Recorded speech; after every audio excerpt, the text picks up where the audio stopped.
Hello guys, welcome back to the video. ഇന്നലെ നമ്മൾ ജാങ്കോയിൽ ഒരു പ്രൊജക്റ്റും ക്രിയേറ്റ് ചെയ്തു, ഒരു ആപ്പ് ക്രിയേറ്റ് ചെയ്തിട്ടുണ്ട്. അപ്പോൾ ഇന്ന് അതിൻ്റെ ബാക്കിയാണ്. അത് സക്സസ്ഫുൾ ആയിട്ട് റൺ ആവുന്നുമുണ്ട് ജാങ്കോ പ്രൊജക്റ്റ്. അപ്പോൾ നമുക്കിന്ന് വേണ്ടത് നെറ്റ്ഫ്ലിക്സിൻ്റെ ഫസ്റ്റ് പേജ്. ഒരു യൂസർ നെറ്റ്ഫ്ലിക്സ് ഓപ്പൺ ചെയ്യുമ്പോൾ കാണുന്ന ഫസ്റ്റ് പേജാണ് നമുക്ക് ക്രിയേറ്റ് ചെയ്യേണ്ടത്.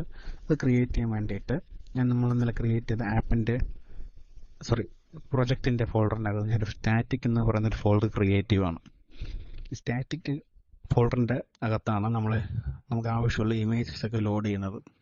ഓക്കെ, അപ്പോൾ സ്റ്റാറ്റിക് എന്ന ഫോൾഡർ ക്രിയേറ്റ് ചെയ്തു, അതിനകത്ത് ഇമേജ് എന്ന് പറഞ്ഞൊരു ഫോൾഡർ ക്രിയേറ്റ് ചെയ്തു. ആ ഇമേജ് നമുക്ക് കാണാൻ പറ്റും. ഫോൾഡർ ഓപ്പൺ ചെയ്യുമ്പോൾ നമുക്കതിനകത്ത് ഇമേജ് ഫോൾഡർ ഉണ്ട്. ഇവിടെ എനിക്ക് ആവശ്യമുള്ള കുറച്ച് ഇമേജസ് ഞാനിവിടെ കോപ്പി പേസ്റ്റ് ചെയ്ത് കൊടുക്കുവാണ്. ഓക്കെ, ഈ ഇമേജസ് ഒക്കെയാണ് ലോഡായി വരുന്നത് നെറ്റ്ഫ്ലിക്സിൻ്റെ ഫസ്റ്റ് പേജിൽ. നമുക്ക് ആവശ്യമുള്ള ഇമേജസ് എല്ലാം ലോഡായി വന്നിട്ടുണ്ട് VS കോഡിൽ. ഇനി നമുക്ക് വേണ്ടത് ഫസ്റ്റ് പേജാണ്. ആ ഫസ്റ്റ് പേജ് എങ്ങനെ ക്രിയേറ്റ് ചെയ്യാന്ന് വെച്ചാൽ, ഇനി നെറ്റ് ആപ്പിൻ്റെ അകത്ത് പോയിട്ട് ഒരു ടെംപ്ലേറ്റ് എന്ന് പറയുന്ന ഒരു ഫോൾഡർ ക്രിയേറ്റ് ചെയ്യുവാണ്. ഈ ടെംപ്ലേറ്റിൻ്റെ അകത്താണ് നമ്മൾ പേജസ് ക്രിയേറ്റ് ചെയ്യുന്നത്, HTML പേജസ്. അപ്പോൾ ടെംപ്ലേറ്റ് എന്ന ഫോൾഡർ ക്രിയേറ്റ് ചെയ്തു. അതിനകത്ത് ഞാനൊരു ഫയൽ ക്രിയേറ്റ് ചെയ്യുവാണ്. index.html എന്ന് പറയുന്ന ഫയൽ ക്രിയേറ്റ് ചെയ്യുവാണ്. ഓക്കെ, ഫയൽ ക്രിയേറ്റ് ചെയ്തു. ഞാൻ ജസ്റ്റ് ചെക്ക് ചെയ്യാൻ നോക്കാം ഈ ഒരു ഫയൽ നമുക്ക് ആക്സസ് ചെയ്യാൻ പറ്റുന്നുണ്ടോ ഇല്ലയോ എന്ന് വേണ്ടിയിട്ട്. അപ്പോൾ ഞാനൊരു ചെറിയൊരു കണ്ടൻറ്റ് ആഡ് ചെയ്ത് കൊടുക്കുവാണ്. നിങ്ങൾക്ക് ഏത് വേണമെങ്കിലും ആഡ് ചെയ്ത് നോക്കാം. ജസ്റ്റ് ചെക്ക് ചെയ്യാൻ വേണ്ടി ആഡ് ചെയ്ത് കൊടുക്കുവാണ്. ഓക്കെ, ഇനി ഇവിടെ റെഫർ ചെയ്യുമ്പോൾ എനിക്ക് ആ കണ്ടൻറ്റ് എഴുതി വരണം. അതിന് വേണ്ടിയിട്ട് എന്താണ് ചെയ്യേണ്ടതെന്ന് വെച്ചാൽ, ജസ്റ്റ് ആ സബ്ജക്റ്റ് എടുത്തിട്ട് അതിനകത്ത് views.py എന്ന് പറയുന്നൊരു ഫയലുണ്ടാവും. ആ ഫയൽ ഓപ്പൺ ചെയ്യുക. അതിലോട്ടാണ് നമ്മൾ index.html വിളിക്കാൻ പോകുന്നത്. അപ്പോൾ ഞാനൊരു ഫംഗ്ഷൻ വിളിച്ചു. അത് index.page എന്നാണ് ഫംഗ്ഷൻ്റെ പേര്. എന്നിട്ട് റിട്ടേൺ റിക്വസ്റ്റ് ചെയ്യുവാണ്. ഏതാണ് നമുക്ക് ആവശ്യമുള്ള ഇൻഡെക്സ് പേജാണ് വ്യൂ ചെയ്യേണ്ടി വരേണ്ടത്. അപ്പോൾ index.page.html എന്ന് പറയുന്നൊരു പേജാണ് നമുക്ക് കൊടുക്കാൻ പോകുന്നത്. ഓക്കെ, സേവ് ചെയ്തു.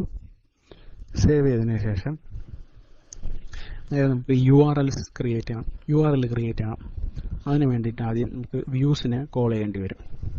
വ്യൂസിൻ്റെ അകത്താണ് നമ്മൾ നേരത്തെ ക്രിയേറ്റ് ചെയ്ത ഇൻഡെക്സ് പേജിനെ വിളിച്ചിട്ടുള്ളത്. അപ്പോൾ from net app import views. Net ആപ്പിൻ്റെ അകത്താണ് വ്യൂസ് എന്ന പേജ് ഉള്ളത്. അങ്ങനെ കോൾ ചെയ്തു. ഓക്കെ, ഇനി നമുക്കിതിനെ URLസിലോട്ട് വിളിക്കാൻ വേണ്ടിയിട്ട് ഒരു പാത്ത് ക്രിയേറ്റ് ചെയ്യണം. ഒരു പാത്ത് ക്രിയേറ്റ് ചെയ്ത് MD ആയിട്ട് ഡബിൾ ഫോൾഡർ കൊടുത്തു, വ്യൂസ് ഡോട്ട് നമ്മൾ നേരത്തെ ക്രിയേറ്റ് ചെയ്ത ഫംഗ്ഷൻ ഇവിടെ വിളിക്കേണ്ടി വരും. ഡോട്ട് ഇൻഡെക്സ് പേജ്, ആ ഫംഗ്ഷനെ ഞാൻ വിളിക്കുവാണ്. ഓക്കെ, ഫംഗ്ഷൻ വന്നു.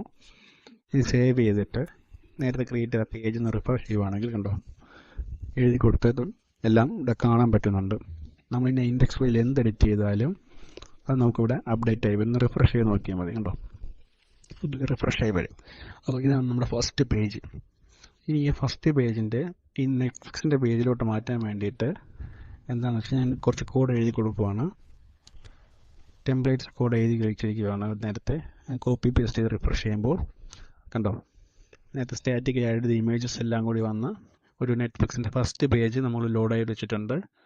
ഓക്കെ, അപ്പോൾ നമ്മുടെ ഫസ്റ്റ് പേജ് കിട്ടിയിട്ടുണ്ട് നെറ്റ്ഫ്ലിക്സിൻ്റെ. നിങ്ങൾക്ക് ആവശ്യമുള്ള രീതിയിൽ മാറ്റമൊക്കെ വരുത്താവുന്നതാണ്. ഓക്കെ, അപ്പോൾ ഈ ടെംപ്ലേറ്റ് എന്ന് പറയുന്നതിൻ്റെ അകത്താണ് നമുക്ക് പേജ് ക്രിയേറ്റ് ചെയ്യുന്നത്. നമുക്ക് ഇഷ്ടമുള്ള എത്ര പേജ് വേണമെങ്കിലും ക്രിയേറ്റ് ചെയ്യാവുന്നതാണ്. അതിൻ്റെ ലിങ്ക് നമുക്ക് URLs വഴി ആക്സസ് ചെയ്യാം. ഫംഗ്ഷൻ നമുക്ക് views.py എഴുതി കൊടുക്കാം. ഓക്കെ, അപ്പോൾ ഈ ടെംപ്ലേറ്റിൻ്റെ കോഡ് വേണമെന്നുള്ളവർ താഴെ Instagram ID കിടപ്പുണ്ട്. അതിനകത്തോട്ടൊന്ന് മെസ്സേജ് ചെയ്യുക. കോഡ് എന്ന് പറഞ്ഞ് മെസ്സേജ് ചെയ്യുവാണെങ്കിൽ ഞാൻ ഈ കോഡും നേരത്തെ ക്രിയേറ്റ് ചെയ്ത സ്റ്റാറ്റിക് ഇമേജസും ലിങ്ക് ഷെയർ ചെയ്യുന്നതായിരിക്കും. ഓക്കെ, അപ്പോൾ ഓരോ വീഡിയോയും മിസ് ചെയ്യാതെ കാണുക. ഓക്കെ, അപ്പോൾ subscribe and thank you for watching.